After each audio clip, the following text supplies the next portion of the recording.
Teacher तो हैं ही, लेकिन लोग कहते हैं कि सैलरी वगैरह जो है कुछ काट दिए जाते हैं। चंदा वगैरह लगाने की बारी आती है तो इसमें सब में जो है चंदा लगाया जाता है। नेताओं में जो है किसी तरह का कोई पाबंदी नहीं है। नेता जो है सब कुछ में एकदम फ्री हैं, आज़ाद हैं। माने आप इसको कैसे देख रही हैं? हाँ, नेता तो अपने देखे वो अपने स्वार्थ के लिए तो कुछ भी बना लेते हैं नियम, और तुरंत बना लेते हैं। और चूँकि आपने जब ये वाली बात कही है तो हम ये कहेंगे अच्छा है इसे देखें, और हमारे मोदी जी तो ज़रूर देख लें, क्योंकि EPFO जैसे हम जैसे लोग जो पब्लिक स्कूल्स में थे, EPFO से उन्हें मिलती है पेंशन, और वो इतनी नाम मात्र की पेंशन है। उनका कैसे खर्च चल रहा होगा, क्योंकि कई लोग तो एक ही एक जगह कमाने वाले थे। अब इस समय उनको इतनी कम पेंशन मिलती है, और पब्लिक सेक्टर में जो प्राइवेट सेक्टर कहना चाहिए, वहाँ पर जो सैलरीज हैं वो इतनी कम थी लोगों की, तो वो लोग परेशानी में हैं। और सरकार बहुत क्षेत्रों में कुछ कर रही है, तो EPFO के जो मेंबर्स हैं उनके लिए भी निश्चय ही करना चाहिए। अच्छा, ये महंगाई वगैरह तो कोई मुद्दा नहीं है अभी? अरे देखिए, महंगाई तो इसलिए होगी ना कि सरकार को भी तो कुछ रेवेन्यू चाहिए ना, और अगर रेवेन्यू नहीं मिलेगा तो सरकार इतना विकास कैसे करेगी? चूँकि आप एक महिला हैं और एक आम नागरिक भी हैं, आप सरकार की क्या है नहीं है वो बात की बात है। सरकार तो टैक्स लेती है, आप उससे कितना खुश हैं? पहले की सरकार कांग्रेस की और BJP दोनों में जो है सबसे बेहतर किसको आप मानते हैं और क्यों? अभी देखिए, महंगाई को हम इसलिए एक मुद्दा भारत में नहीं कह सकते, क्योंकि महंगाई तो सभी देशों में बढ़ी है। नहीं, आप तो भारत में हैं, तो क्या हुआ, हम भारत में हैं, लेकिन हम वसुधैव कुटुंबकम की बात भी तो करते हैं ना। हम खाली अपने आप को एक इधर उधर से हटाकर कोई नहीं देख सकता अपने आप को ठीक से, तो हमें सारे परिप्रेक्ष्य में अपने आप को भी देखना होता है। अब अगर हम यही कहते रहेंगे कि महंगाई है, तो फिर सरकार को जो रेवेन्यू मिलता है वो कहाँ से मिलेगा? हाँ, ये बहुत ज़रूरत है अभी कि सरकार थोड़ा सा कंट्रोल, रेवेन्यू तो चाहिए वो तो ले ही ले, परंतु जो लोग उनका दून मुनाफा कमा रहे हैं उन पर लगाम लगाए। लेकिन फिर वही बात उठती है कि लगाम लगाने वाले भी तो भ्रष्ट है ना। इसे कहने में कोई संदेह होना नहीं चाहिए। लेकिन एक मोदी जी पे विश्वास है? हाँ, उन पर तो बहुत विश्वास है ही, लेकिन मोदी जी स्वयं तो सब जगह नहीं जा सकते। सही बात। जैसा कि आपने देखा कि मोदी जी के तो दीवाने आप देख सकते होंगे पूरे देश भर में हैं, लेकिन अब रही सवाल कि कुछ नेताओं की कमी या कुछ प्रशासनिक अधिकारी की कमी की वजह से कहीं ना कहीं आम नागरिक जनजीवन थोड़ा सा परेशान नज़र आता है। थोड़ा इधर आइए आप, क्या नाम है आपके? एक चीज़ और मैं बोलना इधर आइए। हाँ, बोलिए।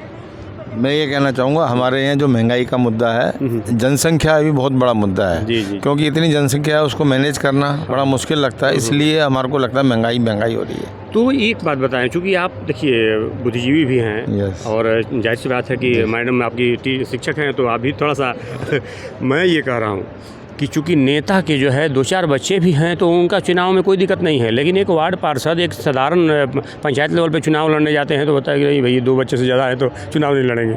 ये क्या मतलब हुआ? थोड़ा हमसे समझ नहीं आ रहा है। तो ये बात वो वाले नेता तो बोलते ही नहीं, जिनके बच्चे ज़्यादा हैं।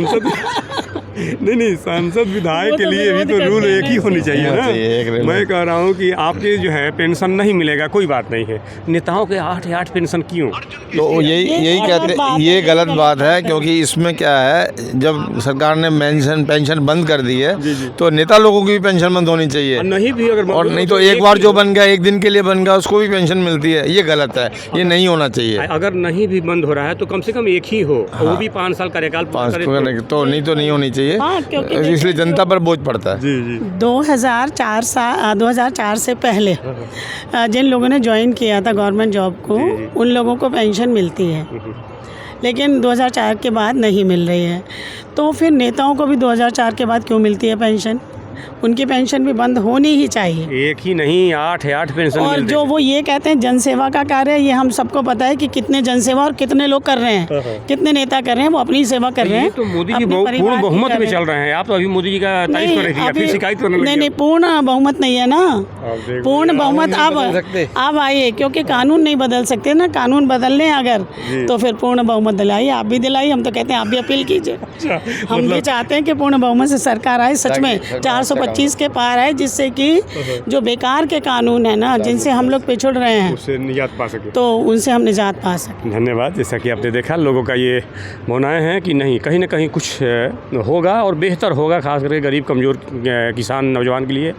चूँकि एक और भाई हैं हमारे, ये मैं समझ नहीं पा रहा हूँ कि चूँकि 4 साल की नौकरी फौजियों का कोई दिक्कत नहीं है, लेकिन नेता के 8 पेंशन आज भी लागू है। मैं कह रहा हूँ कि पूर्ण बहुमत में सरकार है, उसके बावजूद भी उस तरह के जो है जनता का भरोसा नहीं जीत पा रही है। इसमें आप क्या कहेंगे? वन रैंक वन पेंशन तो लागू कर दिया मोदी जी ने जी। और आगे अब जो आएंगे तो बहुत सी वो अपने